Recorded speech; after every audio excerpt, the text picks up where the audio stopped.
Créaform, c'est un groupe de gens exceptionnels qui offrent des services d'ingénierie, qui développent et qui fabriquent des appareils de mesure 3D pour les vendre à travers tout le monde. Un des faits saillants de l'année 2017 est certainement notre déménagement dans notre nouveau siège social.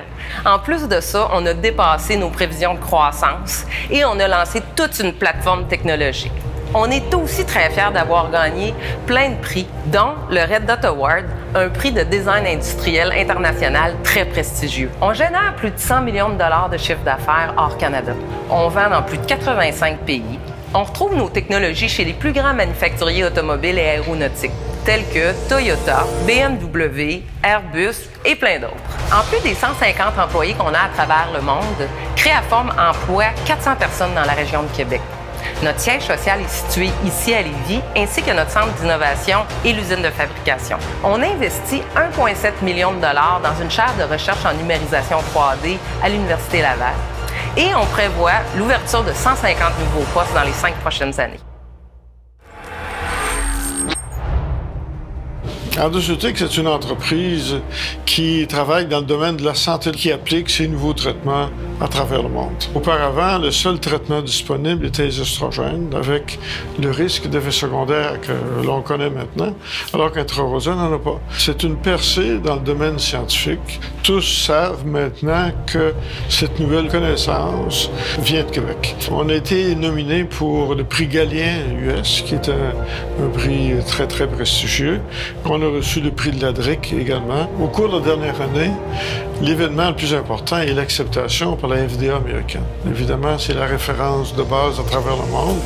Je pense que c'est la première fois qu'un nouveau médicament, à partir de la recherche fondamentale, toute la recherche clinique, la production et la commercialisation sont réalisés à l'intérieur de la même organisation qui est Endosotic. Donc, parmi les compagnies pharmaceutiques canadiennes, je pense qu'on a fait le meilleur coup qui existe à date.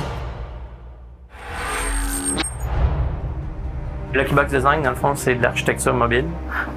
On prend principalement des contenants maritimes et on crée un contenant performant. Que ce soit une boutique, un espace pour foire commerciale, un restaurant. Et on le rend mobile pour aller en tournée, en fait. Nous, dans le fond, on est installé ici à Québec, mais on a des espaces satellites à Montréal, à Toronto, à New York, à Vegas. À l'interne, nous, on est une vingtaine d'employés qui sont une équipe terrain, dans le fond, qu'on active chacun des projets. Mais au-delà de ça, on a un paquet de fournisseurs qui sont de la région de Québec. Puis dans les derniers 4 ans, on a eu quand même une très bonne progression, où est-ce qu'on est parti avec des projets qui étaient ici, puis que ça s'est rapidement mis à s'exporter. Qu'on parle de BRP, qui est une tournée aux États-Unis comme tel, mais aussi des projets typiques comme Times Square avec Carnival Cruise, où est-ce qu'on a fait un lancement pour eux. Après ça, on a fait le Dartec à Vegas, on a fait L'Oréal Paris, Sephora sur le marché de Toronto. On a gagné 3 Markham Awards. Fait que pour nous, c'est une preuve de plus là, de cette réalisation-là. Club, c'est une jeune compagnie de services d'inspection dynamique. Qu'est-ce que ça fait? Ça fait de l'inspection en contrôle non destructif. Souvent, on va comparer ça, exemple, aux femmes enceintes. Lorsqu'ils vont faire leur échographie, on utilise les mêmes technologies pour pouvoir détecter des défauts qui sont invisibles à l'œil nu. Exemple, fissures, mesures d'épaisseur dans des centrales nucléaires, dans des raffineries, un peu tout ce qui est industrie lourde là, dans le monde. On engage à temps plein plus de 40 personnes à Québec. On a aussi des bureaux un peu partout au Canada, ce qui permet aussi d'avoir une belle présence côté canadien. Plus de 80% de notre chiffre d'affaires est à l'extérieur. Depuis 2012 environ, on a dépensé plusieurs millions justement dans la communauté de Québec pour s'assurer dans le fond d'avoir les meilleures technologies. En 2017, Niclum a réussi à sécuriser le 45e rang dans le Profit 500 des compagnies avec la plus forte croissance au Canada, avec une croissance de 1624 %. Ce qui fait de nous la première place à Québec. Également, Nucleum a réussi à aller sécuriser des contrats dans le domaine nucléaire et pétrochimique, des contrats de longue durée qui vont permettre de sécuriser Nucleum pendant les prochaines années, certainement.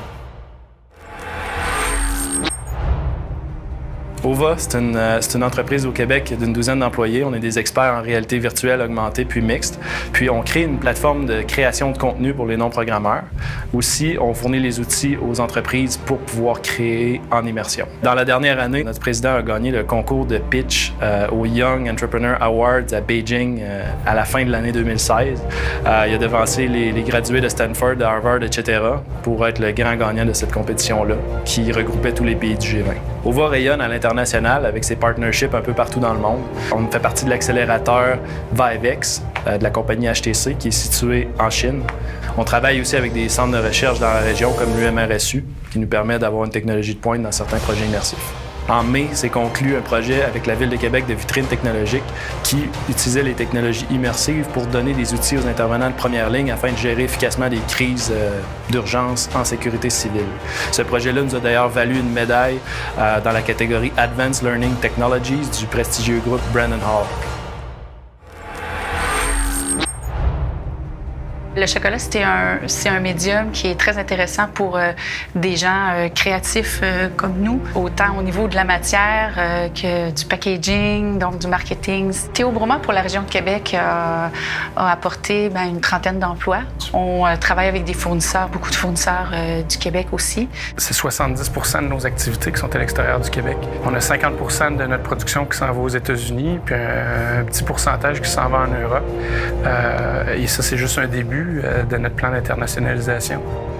Les accomplissements de Théo Broma Chocolat dans la dernière année, c'est sans aucun doute le fameux Peel and Reseal, qui est un anglicisme, qui est un paquet refermable où on a vraiment assisté à la naissance du premier emballage refermable dans la catégorie des confiseries en Amérique du Nord. Fait que le côté refermable de l'emballage, les déclinaisons des saveurs sur le plan organoleptique ont fait en sorte que ça a été un gros wow chez nous, mais aussi dans notre industrie. Puis on est très reconnaissant de ça.